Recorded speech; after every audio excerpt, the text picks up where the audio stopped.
একটা হচ্ছে আঞ্চলিক প্রত্যাশা, একটা হচ্ছে জাতীয় প্রত্যাশা। আমাদের জাতীয় প্রত্যাশা সেটা হচ্ছে ইনসাফ নিশ্চিত করা। হাদি ভাই শহীদ হয়েছে, এই যে আগ্রাসন বিরোধী যে আন্দোলন উনি অব্যাহত রেখেছিলেন, সেটির কারণে আধিপত্যবাদী যে শক্তি আছে তারা তাকে শহীদ করেছেন। একই সাথে সাথে আমরা দীর্ঘ 17 বছরের বেশি সময় আমরা ফেসিবাদের আওতাভুক্ত ছিলাম। সেটির কারণে আমাদের মৌল মানবিক অধিকার বঞ্চিত হয়েছে, গণতন্ত্র লুণ্ঠিত হয়েছে, আমাদের অর্থনৈতিক টানাপূরণের মধ্য দিয়ে আমরা গিয়েছি।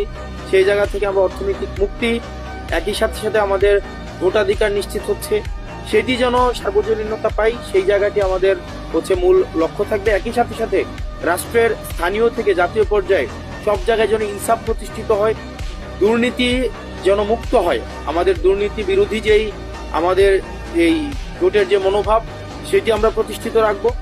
একই সাথে সাথে আমরা ইনসাফের পক্ষে আমরা আনকম্প্রোমাইজিং আমাদের অবস্থান থাকবে।